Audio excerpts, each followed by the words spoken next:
A quem interessa a desconstrução do homem?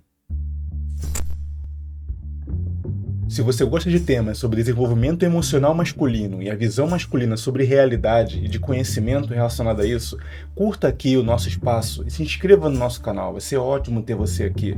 Toda a semana temos levantamento de debates como esse. Então, fique conosco. E bem, vamos para o tema de hoje. No bairro de classe média alta de São Paulo, acabou sendo inaugurado um curso para vulnerabilidades masculinas, na ideia de ensinar homens a serem menos machos. Aqui o recorte social é importante, né? Porque geralmente é a parte da classe média que é alvo desse tipo de curso, desse tipo de iniciativa, desse tipo de visão mais holística e desconstruída da realidade. E nesse curso de vulnerabilidade masculina, o terapeuta havia dito que teve uma jornada muito longa até chegar no atual formato do curso, que antes disso ele teve experiências espirituais, espiritualistas, um tanto viajadas ao longo do mundo, né, absorvendo conhecimentos diferentes, técnicas comumente chamadas aí de medicina alternativa, Reiki, Neotantra, enfim. Inclusive, há um certo tempo, o uso de drogas extremamente pesadas para chegar a estados de consciência e prazer.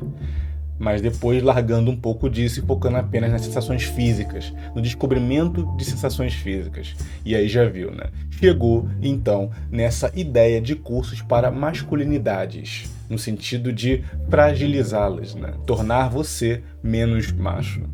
E dentro desse curso aí, uma das ideias, inclusive, é primeiro se despedir de qualquer tipo de vergonha. Então os caras se reúnem dentro de uma casa, né, tiram completamente suas roupas, ficam nus diante uns dos outros, através de vidros, papéis transparentes, enfim, tem todo um jogo ali de arrumação, e os caras então começam a se olhar. Se encarar, olhar seus corpos, perder essa timidez dos corpos e tudo mais. Há relato, inclusive, de um dos funcionários que rodeia o bairro onde tem a casa que acontece esse tipo de evento, que ele pensa, bom, eu achei que o pessoal aí praticasse yoga, devido a essa aura zen, essa aura desconstruída, essa aura quase xamânica, quase espiritualista, né, o neo-espiritualista. E não é comum relato, segundo matéria, de pessoas que passam por ali ouvirem choros, gritos e lamentos, né? Soluços dessa galera que se reúne para passar por esse tipo de transformação nesse tipo de curso. Há toques, abraços, naquele discurso de uma empatia ou de uma vulnerabilidade do corpo, então você, além de despido, fica tocando-se e abraçando-se entre os caras, ao lado ou com outros homens. No fim, o terapeuta diz no fim da reportagem que, ao fim de cada experiência desse aulão ou curso, você sai de lá tão desorientado que nem mesmo orientação sexual mais faz sentido para você. Palavras dele. De que hétero, homo ou bi, nesse contexto já não faz mais sentido. Inclusive fazendo a pessoa perder o chão sobre a sua própria identidade. Uns chamariam isso de lavagem mental.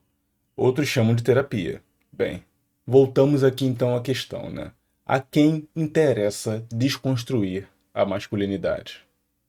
Há muitas reportagens, inclusive essa, que chamam aqueles coaches masculinos, né, que tentam resgatar algum tipo de masculinidade perdida como extremistas. E eu não digo que eu concordo completamente com essa visão coach de masculinidade agressiva. Mas, por outro lado, quando ele se refere a esse tipo de masculinidade, que em tese seria outro extremo, palavras como extremismo não são utilizadas, e sim como uma revisão do ser homem, coisas mais suaves, quer dizer. Então, só há um lado que é extremo, que é aquele que tenta uma masculinidade mais virilizada. Mas o outro lado não é extremo, é necessário. Olha o jogo de palavras aí, confundindo a mente de muitos caras sobre aquilo que é extremo e sobre aquilo que é aceitável. De fato, há muitos autores, inclusive alguns lidos aqui na comunidade, aqui no nosso espaço, conselho, que tratam de uma masculinidade mais bárbara, de misturar a mente civilizada mais um corpo selvagem. De não esquecer que, apesar das amenidades urbanas, nós ainda temos uma energia masculina querendo extravasar. E se ela não for extravasada de forma violenta, controlada, em determinados meios da nossa vida, para fins nobres na nossa vida, virtuosos na nossa vida, ela vai ser extravasada de outra maneira. E por que eu digo isso? Na minha visão, eu acho muito mais problemático um homem que nega a sua natureza do que aquele que tenta abraçá-la e entendê-la. Homens que passam por esse processo, dessa terapia aí, que apesar de ser o que a gente chama de hobby de pessoas ricas, esse cara, na minha opinião, é muito mais perigoso do que aquele cara que lê os autores que buscam esse tipo de virilidade interna e tudo mais. É claro que é uma crise do homem, a crise do macho, da civilização atual, de que eu tenho força, mas por que eu devo desenvolvê-la?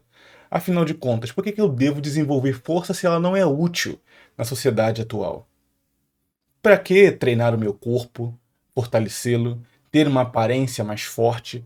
Proteger o que, afinal de contas? A mim mesmo? Eu tenho a civilização, eu tenho os prédios, eu tenho a comida na minha casa, eu trabalho e ganho dinheiro sem precisar do meu vigor físico, só com tarefas mecânicas. Eu estou na ninhada dos ratos, não é? Trabalho, transporte público, casa. Trabalho, transporte público, estudo, casa. Mas é aí que tá. Esses momentos de extravasar a nossa força e a nossa virilidade no dia a dia é um ponto para que não piremos com a contradição da nossa natureza com a atual civilização apaziguada. Consegue entender? Negar isso é transformar aí sim homens em mentalidade tóxica, porque ele vai passar por cursos como esse, vai aprender a negar sua masculinidade, mas ainda vai estar lá dentro gritando. O que ele vai fazer com essa força? Na minha visão, esse é o tipo de homem que, quando passa por esse tipo de lavagem mental, tende, em momentos mais inconstantes da vida, a extravasar de forma caótica essa agressividade interna dele. Ou pelo menos tornar-se uma pessoa frustrada, porque não consegue entender que a sua natureza não vai compreender essa ideia de fraqueza, choro, sobretudo, inclusive, na vida sexual do homem. Muitas mulheres dizem que querem homem fraco até terem que conviver com eles. Fraco, eu digo, da sensibilidade emocional, da extrema empatia, de não se entender mais como virilizado, ou hétero, ou homo, como se isso fosse uma desorientação calculada. E é o que é dito, em partes, no livro Jack Donovan, Becoming a Barbarian, ou Tornando-se um Bárbaro, tentando nos lembrar constantemente de que, talvez, só talvez, o Império comece a ruir porque os homens que defendam os seus portões não mantêm a virilidade ou tentam entender a sua virilidade de maneira racional. Diferente do bárbaro, o homem civilizado deve também manter, para não ser amestrado, para não ser adestrado pelos confortos do dia a dia. É você perceber que não só suas ideias podem ser agressivas, mas você também, se quiser, pode proteger não só a você mesmo, mas também os seus valores com os punhos, se necessário. Uma resistência, ao meu ver, e essa é a opinião não só do Conselho, mas também do nosso clube de membros, Alto Conselho, mais necessária do que nunca.